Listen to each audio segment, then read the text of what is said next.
Salut, c'est Birdstone pour BGP Music Live. C'est parfait. Ok, donc on va attaquer. S'il y a des moments, il y a des loupés, on fera le petit montage. Mais enfin, le principe, comme je vous disais, c'est que nous, on est plus, enfin, en tout cas moi, je suis plus dans la discussion. Donc la plupart du temps, même les petits ratés, on les laisse, quoi. C'est le Ouais, non, mais c'est bien. Ça nous va principe nickel. du naturel. Parfait. Ok, bah on se lance alors. Eh bien, Birdstone, merci de nous accorder ce moment.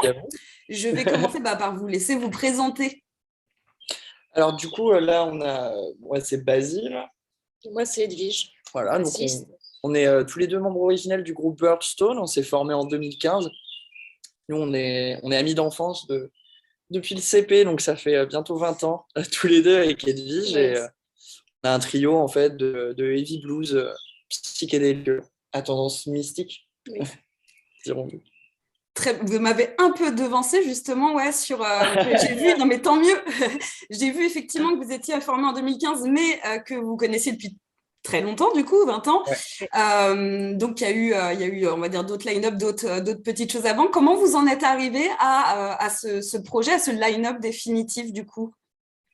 On a commencé, je pense, comme pas mal de groupes, en faisant nos classes sur des reprises de classiques du hard rock, des 70s, Led Zepp, AC/DC, tout ça. On a été un petit peu bercé par ces influences-là.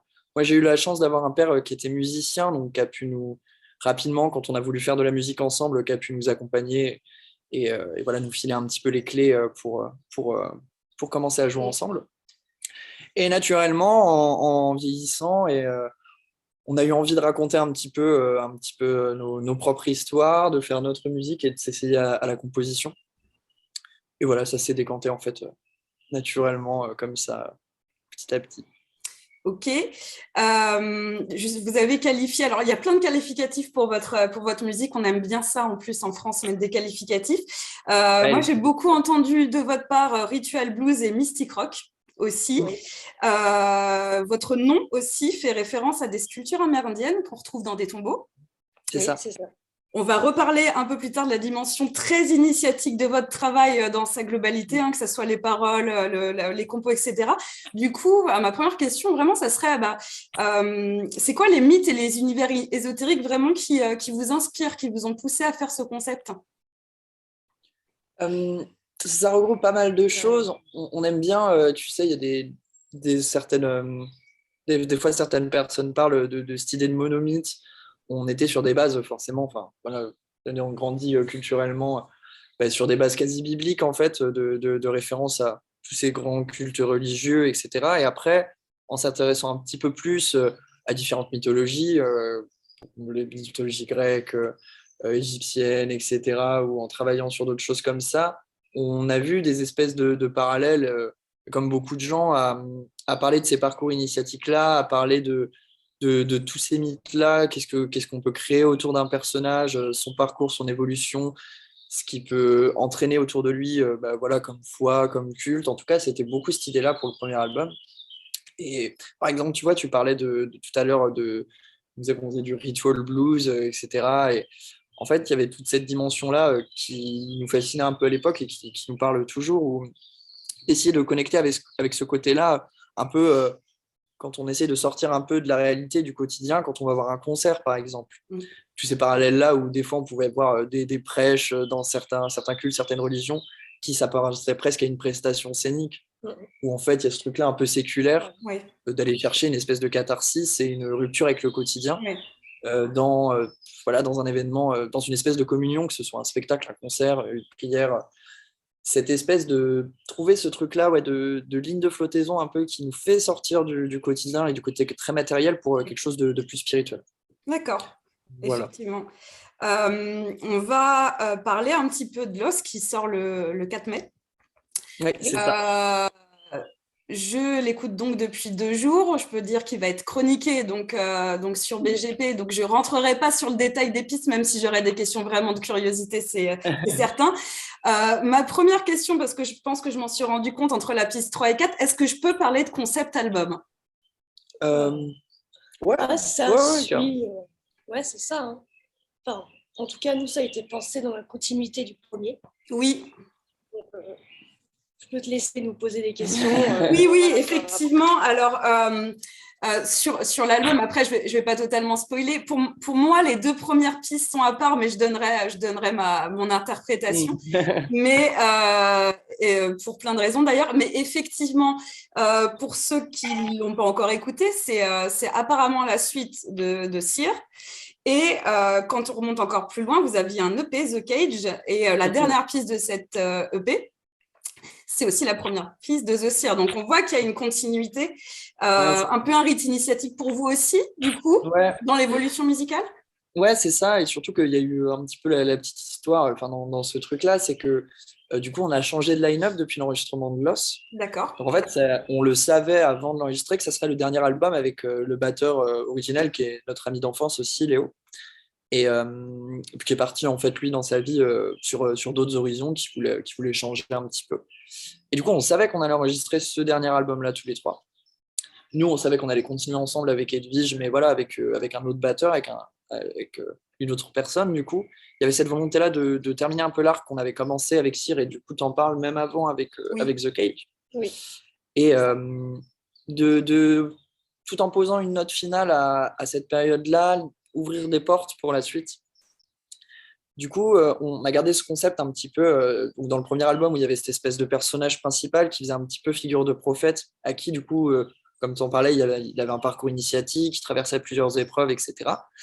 Et là, nous, donc comme le nom de l'album l'indique, du coup, Loss, on voulait parler de deuil et de perte. Et on a choisi pour ça d'imaginer la narratrice, en fait, serait un petit peu comme une fille spirituelle de ce premier personnage. Et donc qui traverserait du coup ce deuil, parce qu'à la fin d'Alcazar, c'est comme un peu une espèce de mort métaphorique du personnage du premier. Et du coup, qui composerait avec cette perte-là, ce deuil, comment elle avance là-dedans, le rapport à l'héritage, comment on questionne en fait l'ordre établi et les préceptes qu'elle aurait reçus en fait de cette figure paternelle et spirituelle-là. Vous m'apprenez quelque chose en disant que c'est une narratrice, et du coup, ça va peut-être m'expliquer un petit peu le texte de la première piste. Que moi j'avais vraiment c'est celle-là qui m'a mis une claque et qui m'a vraiment convaincue de faire l'accro après. C'est peut-être mon côté un petit peu féministe, mais pour moi c'était une piste vraiment sur les sorcières, et du coup j'arrivais pas à faire le lien entre cette piste-là et l'ensemble, mais maintenant que je sais que c'est une narratrice, ça semble beaucoup plus logique. Du coup, est-ce que c'est tout le monde, est-ce que c'est une seule personne qui écrit les textes pour cette continuité d'histoire, ou vous écrivez à plusieurs? C'est toi. Ouais, on relie à plusieurs. Souvent, j'écris les premiers jets, et puis on les travaille ensemble, beaucoup avec Edwige sur cet album-là. Ouais, c'est surtout partager les thématiques. Ouais. On va faire un travail d'échange sur la symbolique du texte, ou le jeu avec les mots aussi, par moment. Les relectures, mais le gros travail d'écriture, c'est Basile qui le fait et qui réécrit. Ouais. La mise en forme, mais c'est vrai qu'en fait, c'est souvent quand il y avait parce on amenait chacun des idées différentes musicales, et par exemple, c'était toujours vérifier avec vous que ça correspondait à l'impulsion, à l'idée initiale, ce qu'on avait envie de partager. Souvent, des fois, ça parlait juste par des phases de discussion avant de commencer à écrire. Du genre, qu'est-ce qu'on a envie de raconter là-dessus, sur quel terrain je parle. Aussi. Qu'est-ce que la musique peut dégager, ou à l'inverse, tu avais envie de parler d'un truc. Oui, voilà. Aussi il y a eu aussi, c'était des fois dans l'autre sens. Ouais. C'était plus, tiens, est-ce qu'on ne ferait pas vraiment un morceau qui parle de ça? Et du coup, comment on peut illustrer ça musicalement? Oui, parce que musicalement aussi, on voit, il y a une évolution sur les trois. Le premier est c'est plus rock blues, à mon sens. Le second, très stoner, très brut, même dans l'enregistrement, dans le son. Le troisième, c'est vraiment, là on commence à sentir une vraie patte. C'est un vrai mélange de tous ces genres, et où justement le côté rituel, etc. prend son sens. Donc du coup, pareil sur la compo, vous les partagez, vous répartissez aussi? Ouais. On essaye un maximum, parce que on vient tous les trois, on vient d'horizons aussi divers. On a grandi avec un terreau commun, mais après on a commencé à se faire nos propres goûts aussi. Et du coup, il y avait cette espèce d'idée de chacun ramener des idées, des bases, des petites esquisses. Et on trouve ça de manière assez générale hyper intéressant de trouver les ponts, de trouver quelque chose qui lie tout ça ensemble, en fait, avec les instruments en main. Donc, en fait, des fois, même s'il y avait des trucs déjà hyper aboutis qui arrivaient en salle de répète, finalement, ils se retrouvaient naturellement déstructurés, remaniés. On réadaptait à chaque fois aussi ce que chaque musicien ressentait en jouant une partie. On s'approprie aussi indirectement. Par exemple, tu joues un truc à la guitare, moi j'entends ça à la basse, et ça fait un échange. Ce qui est bien, c'est que ça faisait à l'époque, et ça fait encore en créa de l'échange. Un ping d'idées, de riffs, et on finit par trouver un équilibre où là, ça y est, on a un truc qui ressemble à un couplet, en fait, qui ressemble à un refrain, qui ressemble à... Mais c'est vrai qu'on a toute une phase de créa, et même... ça peut être long, mais ça peut être aussi très rapide, de feeling, en fait. Un bœuf, un live, un jam sur une idée, et on se cherche tous. Et au moment où il y a un déclic, on ressent, il se passe un peu... Donc c'est un peu... Il y a des idées écrites de chacun, mais... Il y a quelque chose d'intéressant très live. Des fois, quand on pense individuellement des choses, des compositions vraiment en amont, et de l'amener et de savoir que ça va devenir complètement autre chose juste parce que ça va être amené au collectif, quoi. Ouais, c'est ça. Il y a autre chose qui amène autre chose, c'est l'importance des visuels. Et je vais en parler pour 2 raisons. Déjà, parce que je trouve que vos visuels sont très raccords avec certains textes. Là, au-delà de l'initiatique, on a quelque chose qui est très lié à la dualité entre l'apparence et ce qu'on ressent, l'acceptation, etc. Et je laisse découvrir les maquillages, le thème du masque que vous avez. Et il y a aussi, par rapport à ce que vous venez de dire, ce côté... quelque chose de différent que vous vous apportez. Il y a quelque chose qui m'a marqué, vos pistes entre les clips.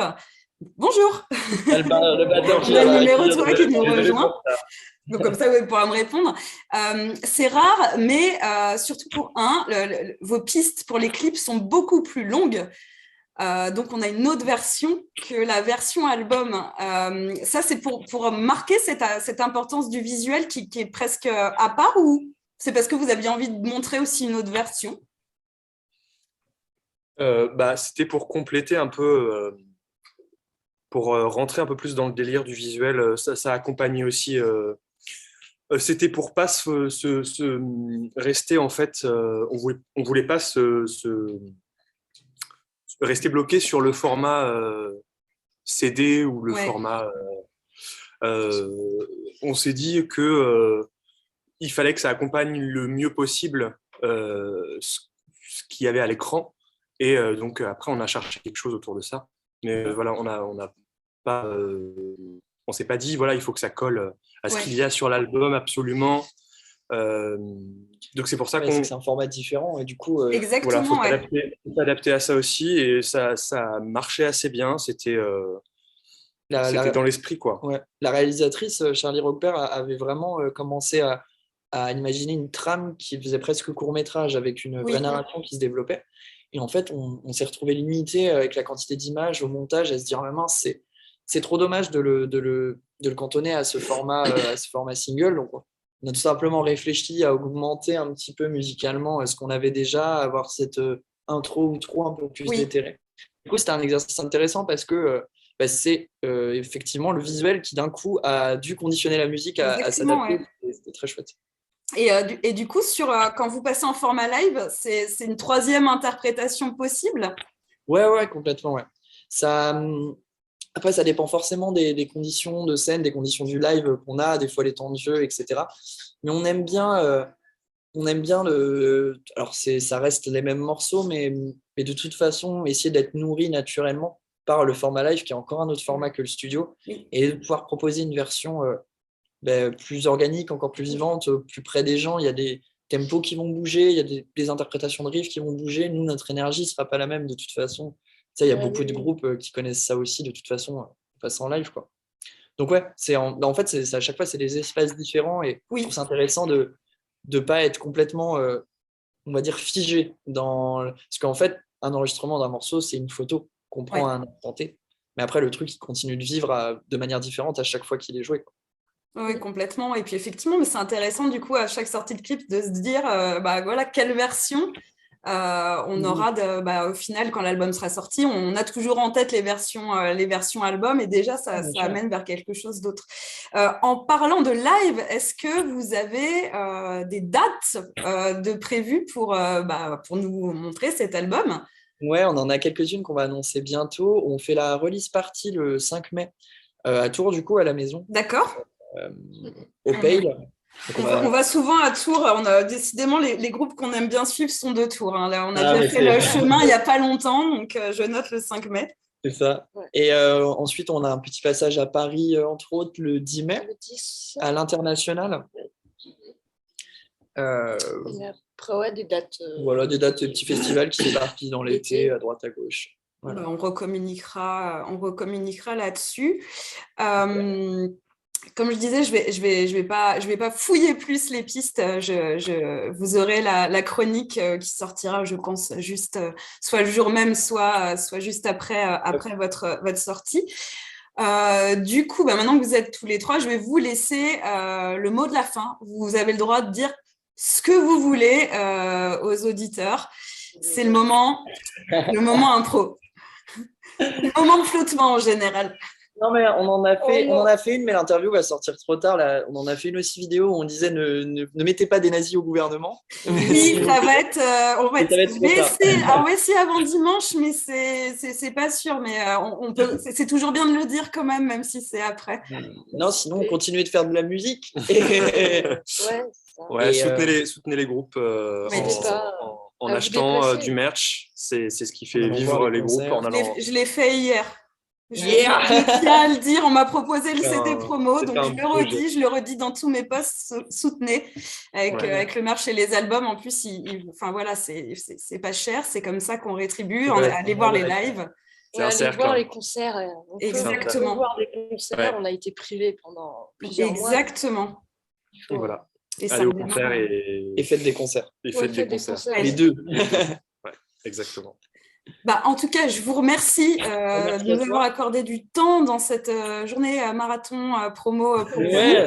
On sera là à un des lives, c'est certain. Et puis, nous, on continue à vous suivre, comme on vous disait, par les crocs, par les reports. N'hésitez pas à nous dire quand vous avez de l'actu. Merci encore et n'hésitez pas à aller écouter Birdstone, que ce soit le nouvel album ou les deux premiers. Parce que c'est très différent à chaque fois et ça change un peu de ce qu'on vous présente d'habitude sur BGP, ça fait du bien. Merci à vous. Merci à toi. Merci beaucoup. À bientôt.